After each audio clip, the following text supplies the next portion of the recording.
السلام علیکم ناظرین، اس وقت ہم انجمن تاجران لاہور کے جوائنٹ سیکرٹری میاں سلیم کے ساتھ موجود ہیں۔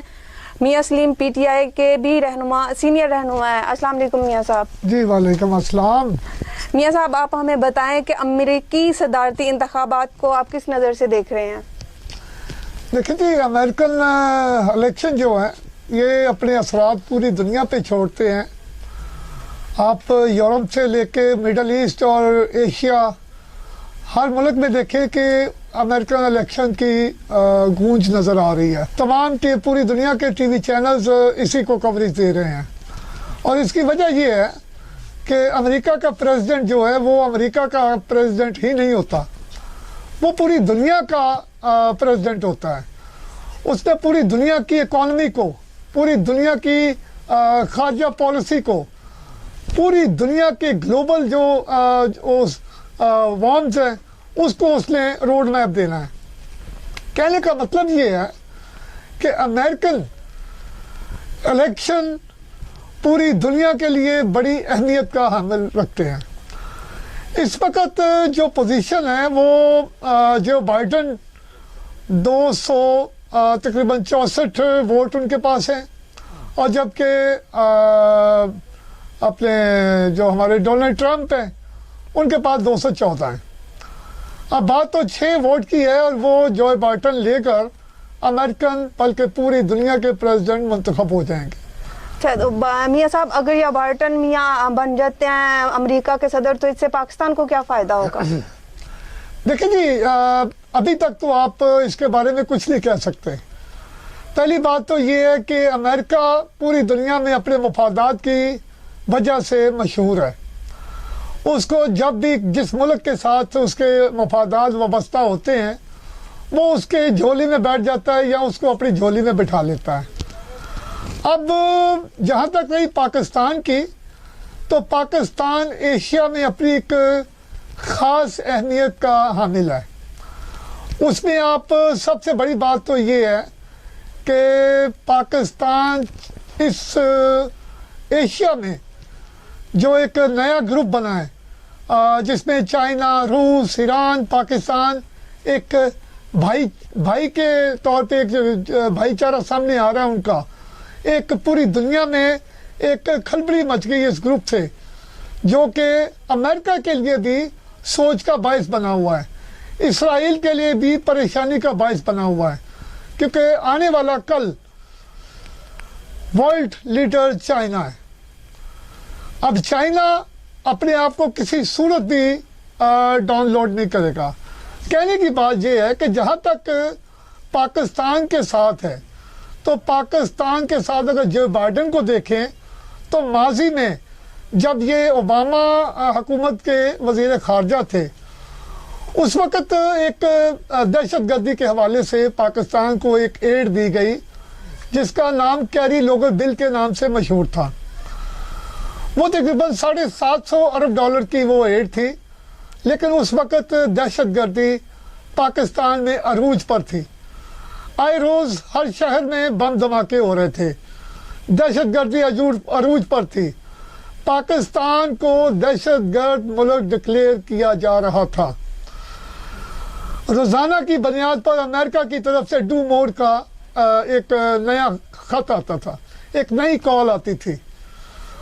ان حالات میں جو بائیڈن، جو کہ اس وقت کے وزیر خارجہ تھے اور ایک سینیٹر کے طور پہ بھی وہ اپنی ایک حیثیت رکھتے تھے امریکن اسمبلی میں، تو جو بائیڈن نے اپنے ساتھ چند اور سینیٹرز ملا کر ہمارا جو کیری لوگر بل $750 ارب کا وہ رکا ہوا تھا، اس پہ سیکشن لگی ہوئی تھی۔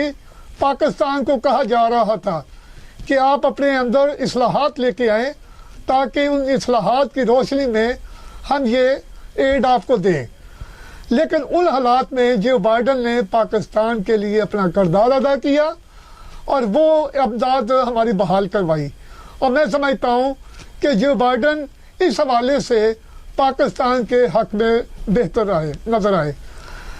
دوسرے نمبر پہ اپنی موجودہ الیکشن کی کمپین کے دوران وہ ایک اعلان کر چکے ہیں کہ جب وہ پریزیڈنٹ بنیں گے تو وہ افغانستان سے فوجیں واپس نہیں بلائیں گے۔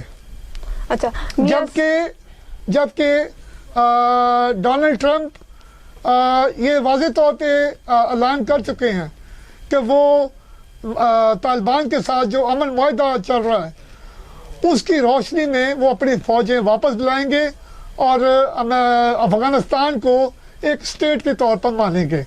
लेकिन जो बाइडन का रोड में बिल्कुल मुख्तलिफ है।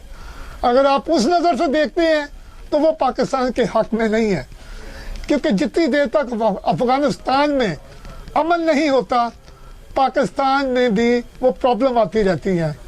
आए रोज़ बॉर्डर्स पर, पाक अफगान बॉर्डर्स पर वायलेशन नज़र आती हैं, कभी उनकी तरफ से फायर होते हैं, कभी इधर से।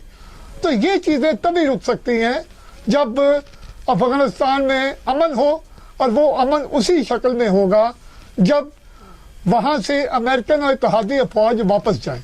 ठीक है मियाँ साहब, आप हमें कोरोना के हवाले से भी कुछ बताएं कि कोरोना ने अब दोबारा फिर मुल्क भर में, बल्कि यूँ कह लें कि अब दोबारा से उसने अपना जाल बिछाना शुरू कर दिया है, तो मुल्क के हालात जो हैं वो काफ़ी मुतासर हो रहे हैं, लोग भी। तो आप कुछ कहना चाहेंगे, आप क्या कहना चाहते हैं कि कोरोना के हवाले से क्या रद्द-ए-अमल होना चाहिए हुकूमत का? मैं अपने ये मेरा चौथा प्रोग्राम है इस वीक में। मैं हर प्रोग्राम में एक चीज़ वाज़े कर रहा हूँ ताकि लोगों के अंदर जो एक इबहाम है उस इबहाम को ख़त्म किया जा सके। बहुत सारे लोगों ने एक चीज़ आम फैला दी है कि जी लॉकडाउन दोबारा हो रहा है। मैं ये आपको बरमला कहता हूँ कि मुल्क के किसी हिस्से में लॉकडाउन नहीं होगा। ये वज़ीर आज़म पाकिस्तान भी कह चुके हैं, पंजाब के वज़ीर आला बज़दार साहब भी कह चुके हैं, और मैं एक पीटीआई ताजर रहनुमा होने के नाते भी इस चीज़ की ज़िम्मेदारी लेता हूँ कि पाकिस्तान में किसी सूबे में लॉकडाउन नहीं होगा। हाँ, जिस तरह इस वक्त केसेस बढ़ रहे हैं, अमवात बढ़ रही हैं, उस हवाले से एक चीज़ वाज़ेह है, उसका रोड मैप बना दिया गया है। वो ये है कि जिस गली में, जिस बाज़ार में, जिस दुकान में या जिस घर में कोरोना के केसेस सामने आएंगे, उस गली, उस बाज़ार, उस दुकान, उस घर को सील कर दिया जाएगा। तो ये स्कूल और कॉलेज तो नहीं बंद होंगे दोबारा कोरोना की वजह से? उसके लिए ना तो कोई स्कूल बंद किए जा रहे हैं, ना ही कॉलेज बंद किए जा रहे हैं, ना ही यूनिवर्सिटी बंद किए जा रही हैं, बल्कि तमाम मदरसे भी इंशाअल्लाह ताला उसी तरह अपने वर्किंग में रहेंगे। दूसरे नंबर पे मैं पब्लिक से, अपनी ताजर बरादरी से गुजारिश करता हूँ, जो कि मैं पिछले कई दिनों से कर रहा हूँ, कि खुदारा अगर आप अपने हमसाया मुल्क भारत की तरफ देखते हैं, आप यूरोप की तरफ नज़र दौड़ाते हैं, आप अमेरिका की तरफ देखें, तो रोज़ाना हज़ारों लोग मर रहे हैं, हज़ारों नए केसेस आ रहे हैं। आज की रिपोर्ट के मुताबिक अमेरिकन इलेक्शन के दौरान जो कैंपेन चलती रही है और जो इलेक्शन में वोटिंग हुई है, इस दौरान 1 लाख नए मरीज दाखिल हुए हैं अमेरिका में। अल्लाह ना करे हमारे अंदर ये प्रॉब्लम आती है तो हम तो उसको किसी शक्ल नहीं संभाल सकेंगे।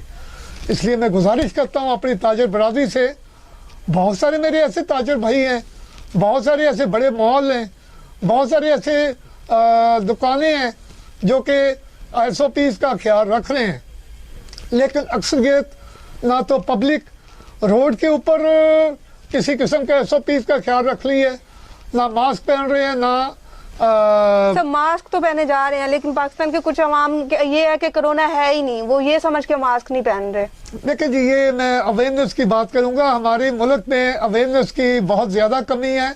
इसके लिए मैं गवर्नमेंट से कहूँगा कि इसके लिए एक कैंपेन चलाएं, वो प्राइवेट पार्टनरशिप पे भी हो और सरकारी सतह पे भी ये कैंपेन का हिस्सा बनाया जाए कि कैंपेन कंटिन्यू रहे, यानी कि 1-2 दिन कैंपेन चलती है उसके बाद बंद।